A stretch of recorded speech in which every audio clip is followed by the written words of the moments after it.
devices rounded up unless you start hearing from us again. We are coming to you from both a Zoom webinar and live YouTube. So we're going to do our best to see how we can make this work today. And I just want to say thank you so much to my fellow panelists today. Taylor Carpenter, want to say hey? Hello, hello. And Charlie Liu. Hello, everyone. And Manuel Velez.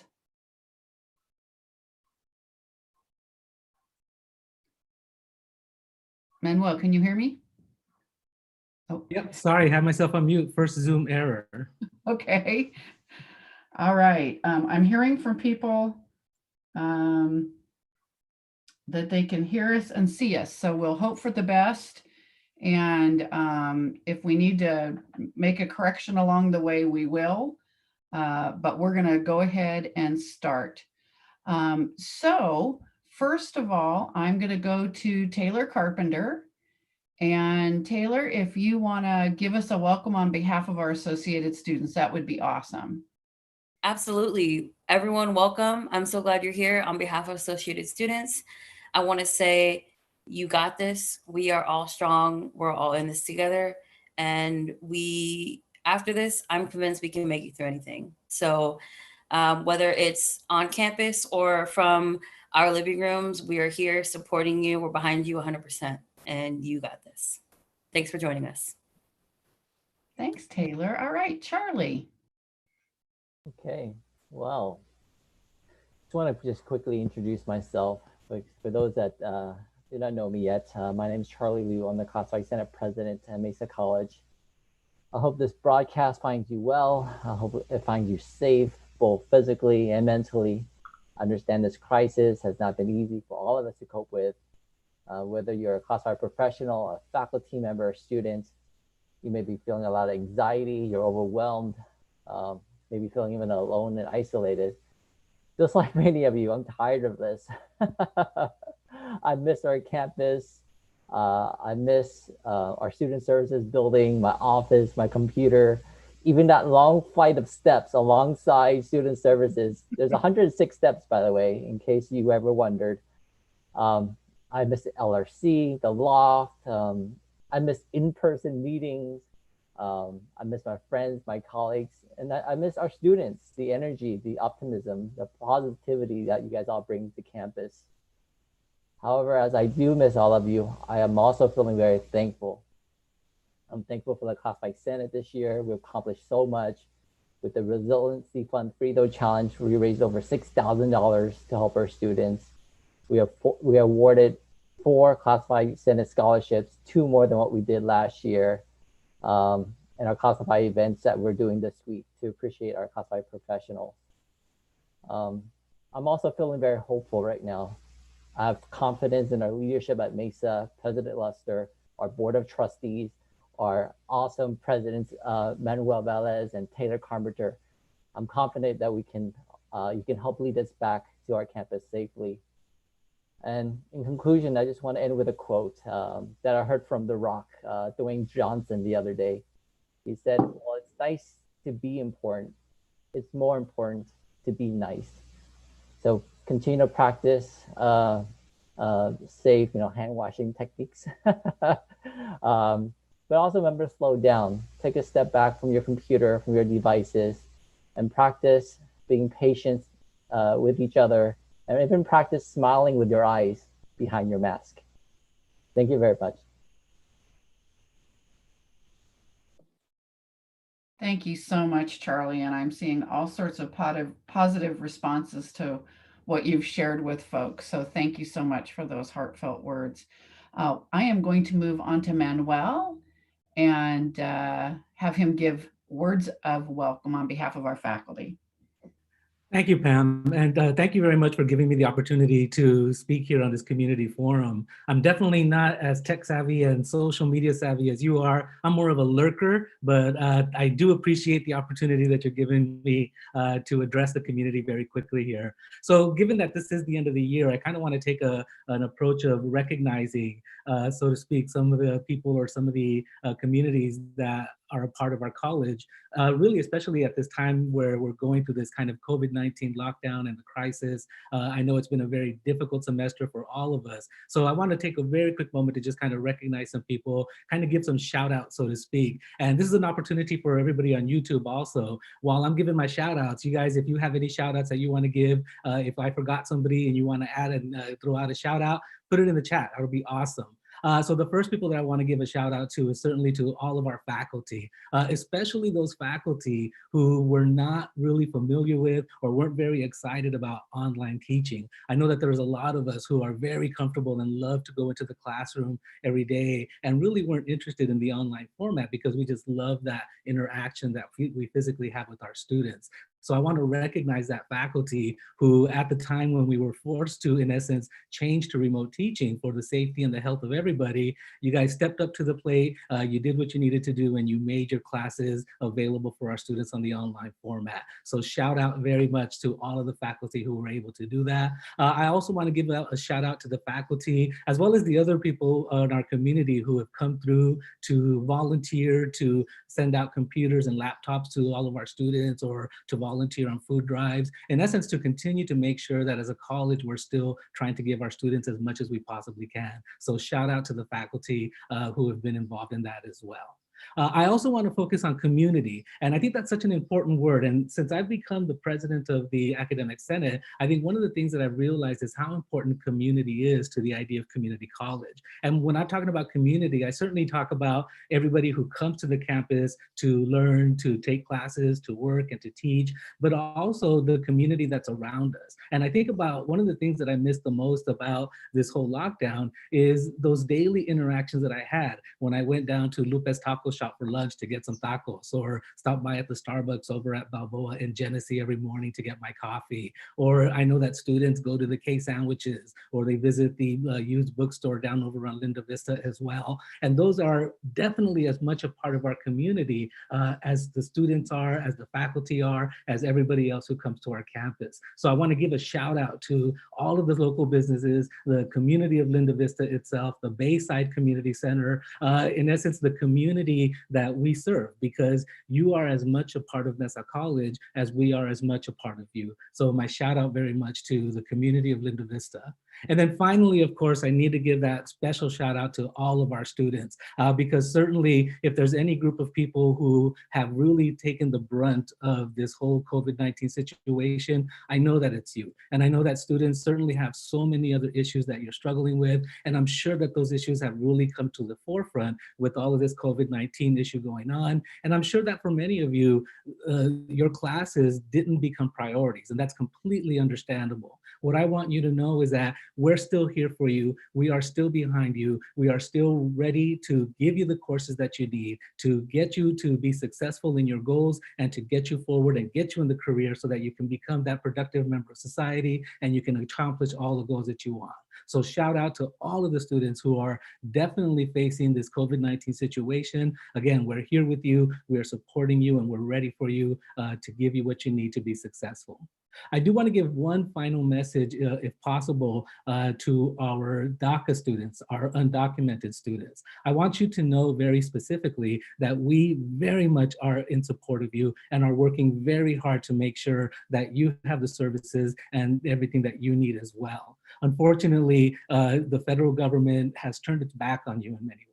But I want you to know that we are still here for you. We're working very hard to make sure that we can give you the support you need, and that all of us at the Mesa College campus want you to know that our door is always open to you, and you are always a member of our community. And if you don't mind, I'd like to say that in Spanish as well for the familias. Para nuestras familias y nuestros estudiantes que son de DACA o nuestros estudiantes indocumentados, les quiero dar el mensaje que estamos aquí todavía nosotros para ustedes y que a ustedes los vemos como parte de nuestra familia y parte de nuestra comunidad. Yo sé que ahorita son tiempos muy peligrosos para ustedes, son tiempos donde tienen muchas preguntas y mucha confusión, son tiempos donde el gobierno federal parece que les ha dado la espalda, pero aquí en Mesa College estamos para servirles a ustedes y les queremos dar el mensaje que ustedes son parte de nuestra comunidad. Thank you very much, everybody, faculty, students, classified, for everything that you've done this year. I'm so proud to be a part of the Mesa College community, and I'm looking forward to forging ahead with all of you into the next year. Thanks, Pam.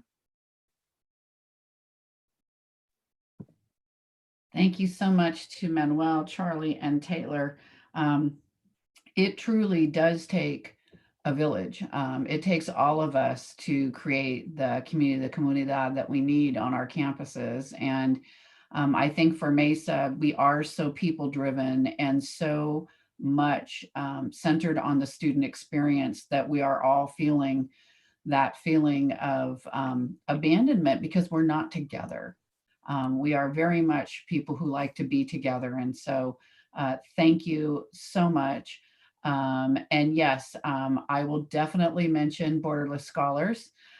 We will have a link for that. I'll have Annabelle or Joel will post that in the chat on YouTube. We are actively soliciting donations right now particularly for our Borderless Scholars program that serves our AB 540 and DACA students. And so we will be happy to take any pennies that you have left or big pennies, whichever you would like to give to us. Immediately, when we found out that we were not going to have support in the CARES Act dollars, we moved very quickly to find money for DACA students. And I know through my office, we were immediately able to identify $5,000 to put out for emergency, not loans, but emergency funds for our DACA students. And we were able to get some of that money out right away. But we will continue to do that. No one gets left behind at Mesa College, nobody. So we're excited to continue to do that as we move forward. I think if you can see behind my head, you'll notice that one of the reasons I love this picture of the entrance over by the president's office is because the first thing you're greeted by is a Dreamers Welcome banner, a Mesa Pride banner, an HSI banner, banners that talk about the values that Mesa College holds for all of its community, all of the community that we serve and all of the community that we welcome at Mesa College. There are, of course, many more groups than that, but of particular interest to me is a story that was posted this last week about one of our former students who is now in New York. And I'm going to hope that right after we get the donation information up, we can put the link to the story about this wonderful young man. And he is the former Mesa Press, the Mesa newspaper editor.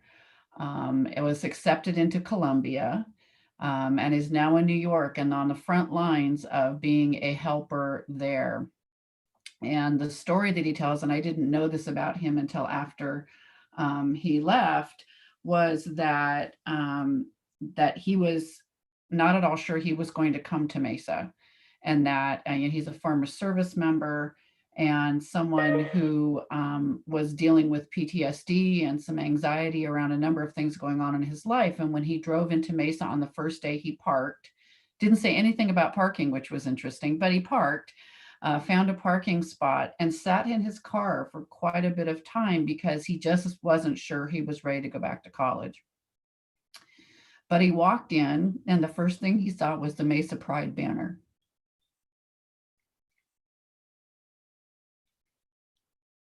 And he decided that he belonged, that he had arrived at exactly the right place. So I encourage you to read Lance's story. We will post it so that you can see it. It's both in our newsroom and in the SDCCD newsroom. He also got a scholarship and donated it back to the COVID-19 relief funds before he left for New York. So we really appreciate that. And we're going to follow his story. We're going to support him all the way through Columbia if we need to. But Lance, thank you. Lance Nelson is just, he's just a wonderful young man, and I know enjoyed success in many of your classrooms as well. So with that, one of the things I would like to do is I am going to actually ask our panelists a couple questions, if that's okay. I've not prepared them for this, so they're probably thinking, oh no, what is she doing? But I'm going to throw you softballs, not to worry. And don't worry, we will definitely answer your questions along the way. So my first question is for you, Taylor. We saw this week that the Student Senate of the state of California came out with their report on the impacts of students, the COVID-19 impact on students. And when we were first looking at the impacts, it looked as though they were primarily financial and they were primarily ones around getting technology, but we've had this huge shift now to mental health. And so I wonder if you'd like to comment on just what you're hearing from your student leaders and what kinds of things we can do to assist our students in terms of mental health, especially going into finals. Absolutely, I'd love to. I think what I'm hearing from the troops on the ground is that, yeah, a lot of this is mental health. A lot of students are going through unimaginable, unbelievable things, just home situations of just epic proportions and not in a good way. So I think, yeah, definite financial struggle, definite health struggle as far as staying physically healthy, but also mental health struggle as well. And just the feeling of being isolated could be a trigger for many. So I think Mesa has done a good job of offering Mesa Cares and appointments with counselors and mental health professionals. And I think just continuing to do that, encouraging students to call in, to get involved is great because you're bringing it to them instead of them having to seek it out. And I think just making students aware and getting the word out as much as possible is very effective. And thank you on behalf of the students for all that Mesa does to assist with mental health issues, as it is a very real concern for our students, especially this time, but in normal times as well. Yeah. Thank you for mentioning the Mesa Cares program. I think it's so important for us to continue to be as intrusive as we can be, and I mean that in a loving way, that, you know, trying to intrude past whatever the symptoms are of the challenges that you have in terms of being isolated. And then add to that, trying to do your chemistry course on the end of your bed when 3 kids are running around and they're Zooming with their teachers. And, you know, the struggles are somewhat known to us, but I think unless you're struggling with it yourself, you sometimes think, well, I do this on behalf of someone else, but you're not really informed, you know, in terms of what the intrusion should be. And so I really appreciate the Mesa Cares program. And also, hopefully, we can post that link again. I know we posted out. I want to give a big shout out to our student services team and to our tech types who were able to put the student services link right in the Canvas shells, so that as students are operating with their courses with faculty who are using their Canvas shells, the service links are actually right there. So we hope you don't have to go to a number of different places. And also, hopefully, the faculty can find it easier to make recommendations to their students around how they can do that. So we do indeed care. And, you know, we have, you know, Mesa Cares, we have counselors, we have all of our people that are on our Moja, Puente, you know, veteran services, so many different places where students can get help. And so thank you for saying that, because this is an ever shifting landscape. And this is to say too, on behalf of our employees, you know, there are days I'm feeling pretty blue. You know, I'm a people person, as if y'all hadn't guessed that. It can be very isolating, even though my family's here sheltering with me. It can be really isolating not to be around the students and being able to do what I feel my purpose is. You want to feel needed and you want to feel valued. And so while I appreciate people saying to me, oh, you must be really busy, busy is not what I enjoy being. Valued and being out there on the front lines is something that I think we all want to do more of. So anyway, thank you, Taylor. I appreciate you saying that. So I'm going to move to Charlie for just a minute. And Charlie, one of the things that I'm very interested in is what you're hearing in terms of our classified professionals and some of the resources. I know we've initially were targeting some resources, but what are the other kinds of things you're hearing that we could be doing for our classified professionals? I think from our Senate meetings, We had some discussions about this, and we even started to catalog some of the needs in terms of not only technology and access to help help us do our work more effectively, but we're also starting to talk about some professional development opportunities as well. While Zoom and all these different platforms are great, not everyone's on the same page, unfortunately. And it's easy to assume, oh yeah, you just pick it up, it's so easy. Unfortunately, some of our professionals do not have the right resources, whether it's internet access or even a laptop. So getting access to technology is key. And then just some professional development as well. Not only in terms of learning technology, but also maybe how to work with some of our challenge students that they may be communicating or interacting with, whether it's in the counseling office or in student health or even in our student affairs team. I know that these challenges are there, and we need to help equip our classified professionals on how to manage those cases effectively, and also point them in the right direction if they see those students needing help, instead of the pressure of I can only imagine some of the pressures that fall on other professionals as they're working with these students, and we want to be able to assist them in getting them ready and prepared. Yes, and I think, we're used to just walking down the hallway, right? And being able to brainstorm, what are resources, or, how might you have helped the student in this way? We're used to having access to each other as resources. And so I know that can be a challenge as well. I know this has been Classified Professionals, a Classified Appreciation Week. And I just want to say how much I appreciate you and Eva and the Classified Senate for putting together the fun activities that you've been doing this week.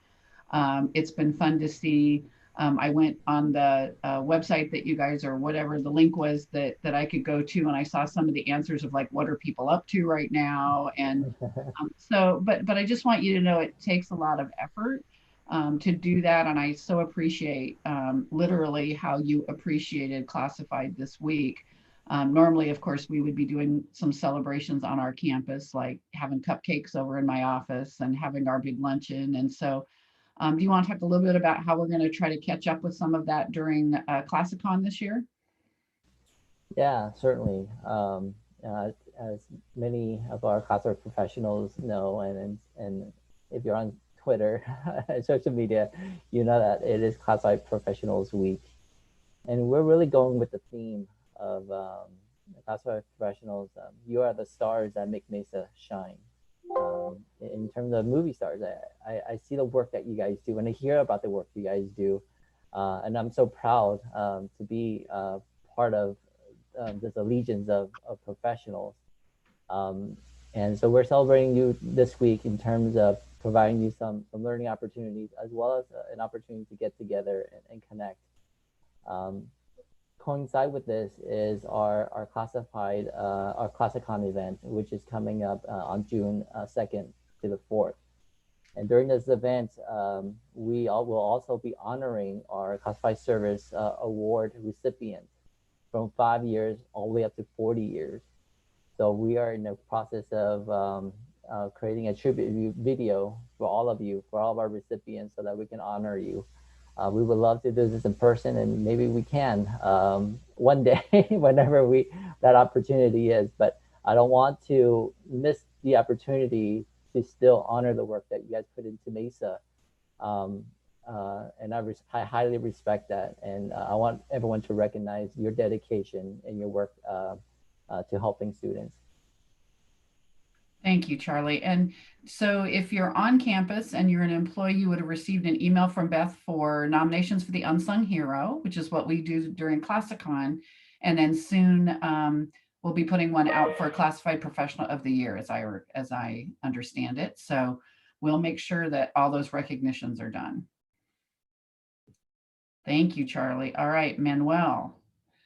My question for you is, as a faculty member, You certainly undoubtedly have been working with students who have had challenges, but you've also heard from faculty who are needing resources in terms of wanting to do the best high-level instruction that they can. What are the kinds of things that you're hearing that we could be doing to support our faculty? That's a good question. I don't know if that was a softball question, but it's a good question. No, I think what I hear most commonly, I think, has to do with technology in terms of, perhaps internet access or laptops or computers or things such as that. I think one of the things that we think about is faculty, certainly our adjunct faculty, don't always have the technological capabilities that we might assume that they have, or they don't usually have, or not always have the technological capabilities that are more capable of handling what we're doing now, certainly with online teaching. So I think one of the things that I hear the most is technology. I also hear professional development, but I do hear that we need to find a way to create professional development in a way that's not overburdening our faculty, who, again, have a lot of things on their plate right now already. So professional development and more technology, I think, would be the answer. Thank you. One of the things that I am excited about is it looks as though we will be able to use some of the federal CARES grant money that goes towards institutions to invest in more professional learning. And I'm hoping as soon as Tuesday, since Monday is a holiday, that we'll be able to announce our Summer Institute for faculty, both full-time faculty and adjunct faculty, to work with mentors, to really, if you haven't yet done the training through the SDCCD online pathways, if you need to sign up for that because of an assignment that you might be receiving, that our mentor program would actually help you get through that and assist you. If you've already done it, then we would be offering what are the other kinds of things one can do in an online environment to be more effective with students, whether it's synchronous or asynchronous. So I'm excited that we're getting that moving forward. We are leading the way on that. And one of the reasons we haven't announced it yet is because we'd like it to be equitable among the colleges and continuing education and make sure that faculty across the district really have that opportunity. So we may go about it slightly differently, but we will be offering it very soon, and including the opportunity for faculty to earn ESUs, which was just like a stipend for those of you who are not familiar with our vernacular, and salary advancement. So we're excited that we could get agreement on that, or flex time. So we know it takes time, and we want to make sure that people feel valued for spending that time. So hoping that will go soon. All right, well, I will let our panelists off the hot seat for just a minute. And then what I'm going to do now is I'm going to answer some questions that have been posed along the way through our Google form. And I'm going to turn to yet another device because that's how we do it. So let's go to, okay. All right, Manuel, are you muted again? No, should I mute myself? Yeah, go ahead and mute yourself for a second, and then we'll see what happens here. All right, well, I don't know what's happening, but I'm just going to keep going here. Okay, so here's some questions that were posed to us about our forum today. So the first one is there an update on when the district is transitioning to Office 365? Inquiring minds want to know. So yes, we are transitioning to Office 365 sometime between summer and fall. Some of us have been transitioned already, but others will be as well. And this will help folks because my understanding is there will not be as big a clog of email problems in terms of storage with 365. So I am certainly no IT expert, but anyway, hopefully we will get that to happen. Someone asked, are all classes canceled for fall except labs?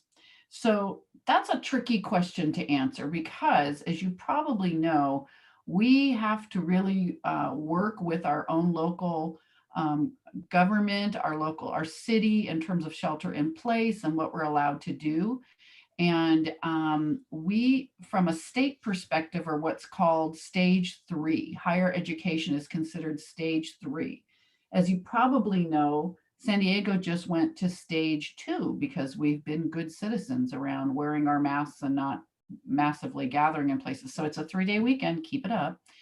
And so we do have to be careful in terms of how we bring students and faculty and staff back to campus.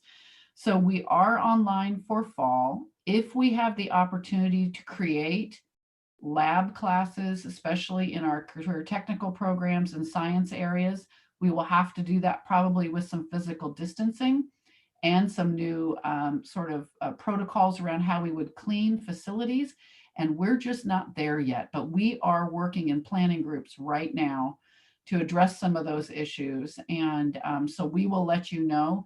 If you are in a class that's going to invite you back to campus, you would know that ahead of time, and we would tell you all the safety precautions we're taking to do that. But it would not be a large group of courses. And I think we should assume that we just don't really understand right now what that landscape looks like. Manuel, you had something you'd like to add? Yeah, can I add just very quickly for the students specifically, when we're talking about online in the fall, I want to make sure that the students know that it's not just one type of online, but that there are different types of onlines that we're offering. One of them is the web, which means that it's fully online and it's asynchronous, meaning that it's not supposed to meet at a certain time. The professor will use Canvas, put the information on Canvas, and then the students will log on at their time and then do it that way. The second one is Mesa Remote, where that one will be synchronous. In other words, there'll be a specific time that that class will meet online. Students will have to be at that class at that particular time in order to be in attendance. So those are the different types that we're having. Labs, obviously, if we can, we'll try to have those face-to-face, but there's still conversations about that. The other thing that I would say is, as students, as you're thinking about the classes that you might want to take, what I would say is that the Mesa Web definitely gives you a lot more flexibility because of the schedule, but it requires a lot more dedication. Whereas the Mesa Remotes, it does require you to be there at a certain time, but it does, I think, capture the closest possible that face-to-face feeling. And I know a lot of students, again, really miss that face-to-face feeling, just like we professors do. So I would tell students to think about that. If you're looking at flexibility, if you're looking at trying to give yourself a schedule that will work with your job and your other responsibilities, then look for those Mesa web classes. If instead you're looking to recreate that face-to-face feeling, the Mesa remote classes are the closest ones. And I think too, I know that some faculty are looking at hybrids of that, where it might not be multiple meetings per week. It might be done maybe, you know, some of what you talked about, asynchronous and synchronous. So I think there will be a number of different opportunities for students, but thank you for delineating that. And so I really appreciate that. Let's look again at other questions we have here.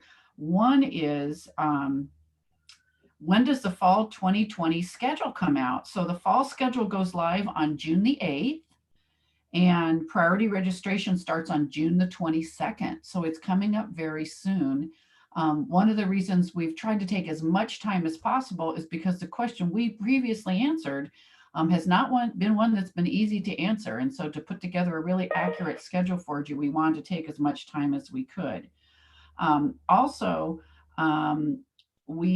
People are asking if you have the library materials. What do I do with all my library materials? No, you don't get to keep them.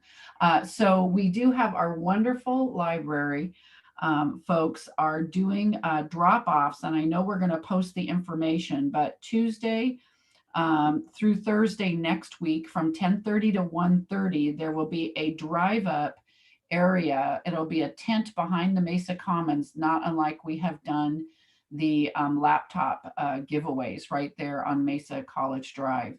And so we will post that information for you. And then the following week, Tuesday, June 2nd through June 4th, same time frame, you can simply drive up. We ask that you wear a mask, just like when you're doing your drive-through at McDonald's. And go ahead and hand over your books. Our folks will have all of the PPE on. They'll have masks and gloves and all on as well. So we will make sure that we get those back from you. So thank you for asking that question. We know that there's various reasons people would like to get on campus right now.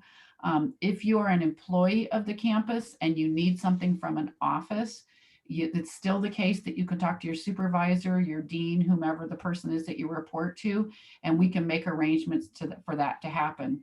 In terms of students coming to campus, unfortunately, because of our shelter-in-place orders, we are not allowed to have you on campus. The exception to that has been these drive-up situations, whether it's a food distribution or books or laptops. We do have to have people remain in their cars. We are, of course, still doing the Wi-Fi hotspots right now. You can still drive up in your car between 8 and 8 and use parking lot 1, which is down in front of student services, and use the Wi-Fi anytime you need it. If you have little people in your life that need to Zoom with their teachers and they're in the back seat, we are just fine with that. So families are more than welcome to be in the car together. We would just ask you for, as students, if you're not to bring people that you're not already currently sheltering in place with, because that would again violate, the whole idea, unless you have a really big car where you can all sit 6 feet apart from each other, which would be a massive vehicle. So we do have that, but unfortunately we've had students asking, could they come on campus and take pictures for commencement and those kinds of things. And unfortunately, it's very difficult for us to do that right now. Also, we have people that are asking about summer health fees, like why are we paying summer health fees if we're all online? Well, you heard the conversation I was having before with Taylor, which is we are really seeing a spike in those students who need health kinds of help. And we do mental health, but we also are actively working with our students on their own health. We have had students who have been concerned that they've contracted the COVID-19. And so we are referring them to testing and to their physicians. And all of their health issues don't go away just because COVID-19 is the one that's most prominent right now.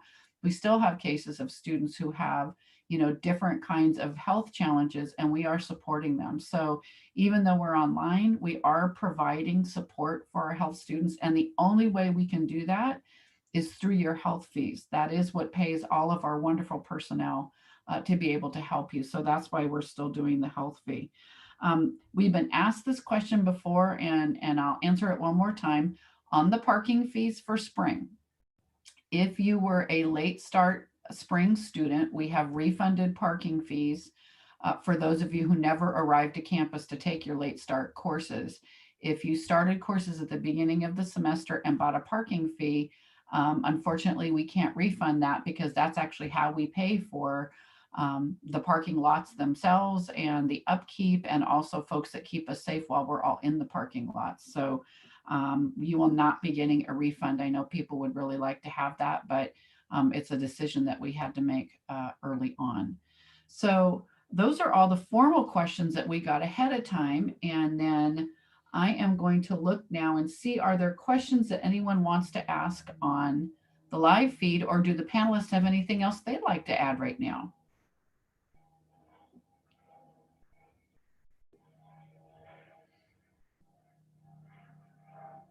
I'd actually like to add, Pam, that the Associated Students has an Instagram. If any students watching right now or community members or faculty are interested in connecting with us, you can follow us at SD Mesa AS. And again, that's at SD Mesa AS. And you can follow us there. We post challenges, and it's also good for connecting with mental health. And go ahead and message us. Go ahead and connect with us, and we'd love to talk to you. If you have questions or you just need a friend to talk to, we are here. So I wanted to just give that plug real quick. Thank you so much. Thanks.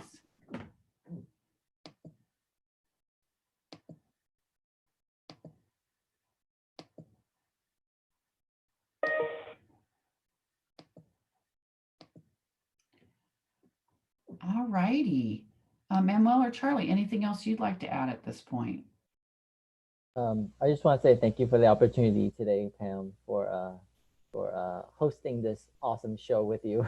It was I know it took a lot of work to put this together, so I also want to recognize our communications team in front of the scenes, behind the scenes for putting this together. I know it took a lot of work and a lot of effort and probably some sleepless nights, but we got it done. And also appreciate everyone for attending today via Zoom or via YouTube Live and connecting with us. I think this is what makes such a great community. Everyone cares and everyone wants to stay informed, and we're all in this together. So hopefully it won't be separated too long. we can connect with each other again soon. Thank you, Charlie. Pam, if you don't mind, I'd like to say something. I want to take the opportunity to also give a shout out and to thank all of our classified professionals. So Charlie, certainly as the classified president, but all of the classified who work on campus, who have always been there to support our faculty and who've done a lot of work for our faculty as well. Even when we give you guys a hard time, I know people like Virgie, they're probably very happy that we have this COVID lockdown because all of our travels have been canceled. So she doesn't have to worry about getting receipts and dealing with us faculty. So I know the classified, you guys really are there for us and you support us so much. So thank you very much from the bottom of my heart for everything that you guys do. Thank you. So a couple of things. I know that people are interested in commencement and what we're doing. And so I just wanted to give a shout out to our student affairs team, our communications team. We are definitely coming together and bringing that together. So the virtual commencement will be held on July the 17th. But if you're someone who is graduating, we have messages out to you to what you could provide for us. We are busy doing videotaping and all those kinds of things to make it a memorable opportunity. Recently, a few of us are talking a little bit about if we could do any other fun kinds of things with cars and things. And so we're working on maybe a few surprises along the way, but we will let you know about that as we go along. And I did see somewhere along the way here that we are definitely going to miss that wonderful paella that we usually get during ClassiCon. Darn it. I know we will definitely miss that. So thank you for posting the link about virtual commencement. And again, we sure want to be able to do this for you. Okay, so one of the things that we would like to do with you if we could, and I want to thank our communications staff, is we put together a bit of a celebratory PowerPoint. You know, when we left campus, we sure had a lot more activities we were hoping to do, but the year brought us an awful lot of opportunities to do things together. And so I'm going to go ahead and play for you this wonderful presentation that will help us celebrate the end of the semester.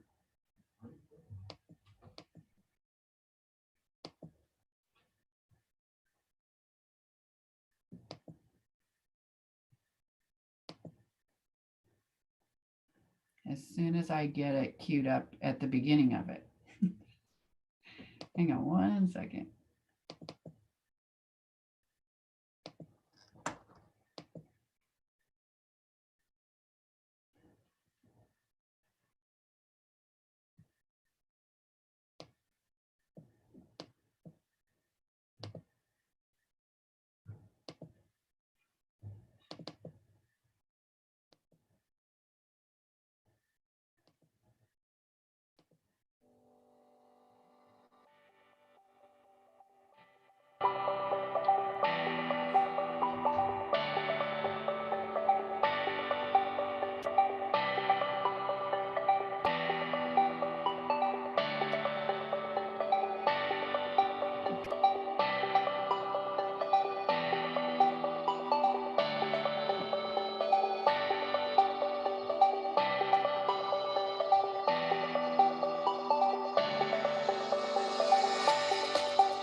Well, thank you so much, everyone, for joining us today.